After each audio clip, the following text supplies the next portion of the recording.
So, hello. I get asked a lot of questions about online dating.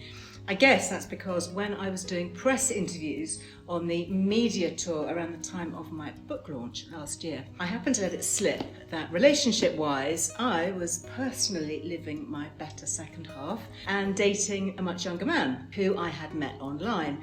And then obviously this became a huge focus of attention, which, to be honest, bothered me a bit at first. But then, because I received so many comments and messages from midlife women just too scared or too shy to dip a toe back into the dating world, I thought, do you know what? It has worked so well for me so far. So why not talk about it? Talk about the pros and the cons, and I think really importantly, how to go about it safely. And we've all probably read about the recent high-profile lady in France, not funny, who got scammed out of a literal fortune by someone pretending to be Brad Pitt. I mean, it sounds crazy, but he sent her lots of AI-generated images, etc., to convince her that he was real. So I guess that's another negative thought, isn't it, if you're thinking about it? Okay, so firstly, the apps. Now, I tried for a bit. I actually got kicked off Bumble for impersonating Liz Earle. Someone reported my pictures. They didn't believe it was me, so I got blocked. But actually, I heard that the same thing happened to Sharon Stone. So yeah, there you go. Even movie stars go looking for love online. So yeah, I was in good company. And in any case, I actually didn't really like the quick flick, swipey left kind of thing. So I gave up on the apps. Then just after COVID, a friend of mine set me up with a friend of hers, really lovely man. And, we dated for 8 months or so before going our separate ways. And so I was on my own then after that for, a good few months, maybe 6 months or so. And I had lunch with a girlfriend who told me to look online at the dating websites, because I said to her, listen, I tried the apps, didn't work for me. And she was really insistent. She said, go online and see what it's all about. So the apps are the ones like Tinder, Match, OkCupid, Hinge, Plenty of Fish, Our Time. Now, interestingly, all those are owned by the same company, Match.com. And another big player in the space is a company called Dating Lab, and they own several really good online websites, including Ivory Towers, Jazz FM, Magic Dating, which is the one associated to Magic Radio, and Telegraph Dating, which is the Telegraph Media Group connection. So I decided that I would register with one of these online websites, having been persuaded by this really good friend who'd met the love of her life on the Ivory Towers website after a really nasty divorce, actually. So I didn't really want to go back to the swipey apps. For me personally, that didn't work, although I do know many people who've got together on Hinge. But my friend insisted that I sign up to an online website, so I did. Now, here's the really interesting part. And this is why it doesn't really matter, I don't think, which one you sign up to. So a lot of people say, which one? And that's because a lot of these websites, because they have one parent company, they're allowed to share their data, or your data to be precise, within their own websites. Now, how do I know this?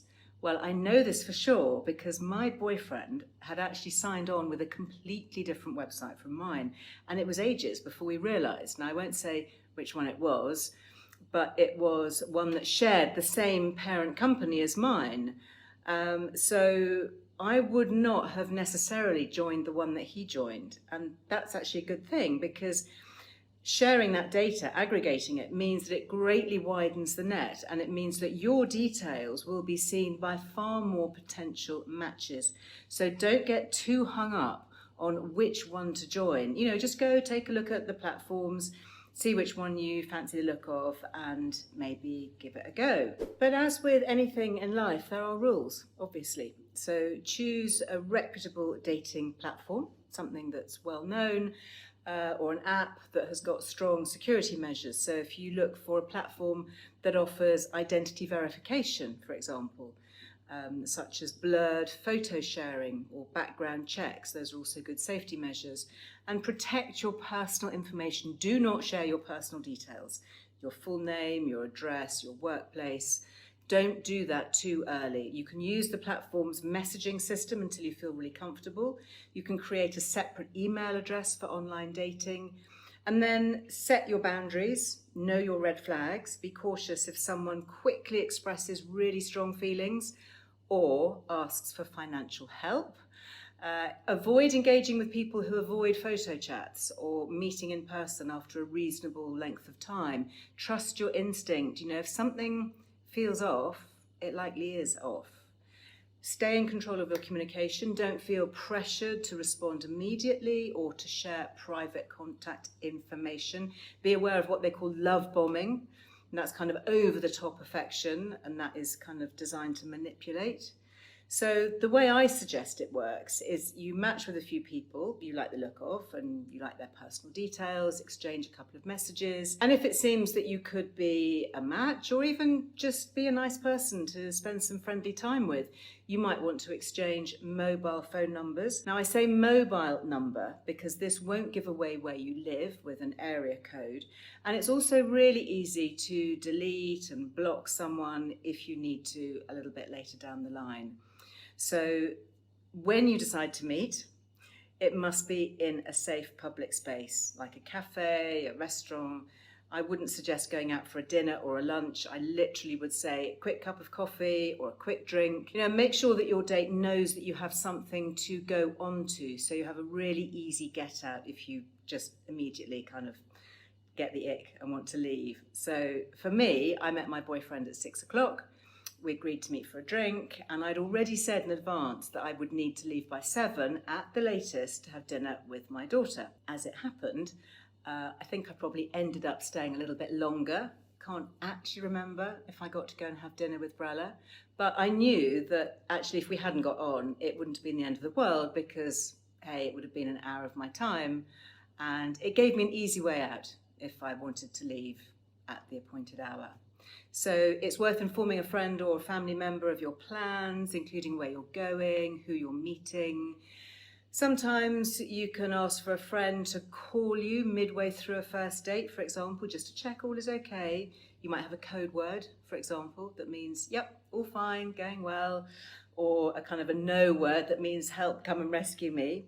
And always, always arrange your own transportation to and from the date. You really don't want to be getting into a car or any vehicle with a stranger if you are offered a lift home. And obviously a lift home means they'll know where you live.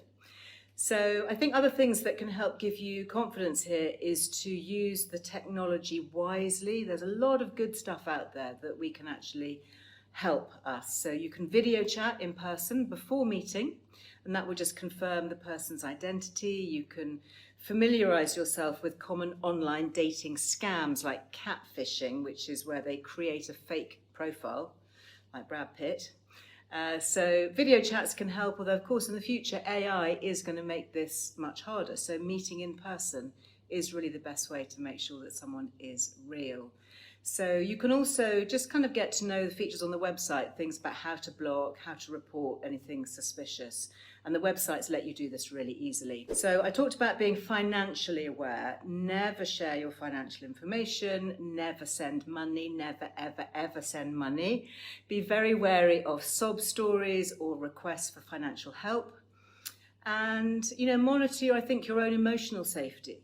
Be honest about your intentions and assess if they align with any potential matches. And you can just take breaks. If it all gets too much or overwhelming or frustrating, I took time out when I felt the time wasn't right for me, and then I came back a bit later and bingo.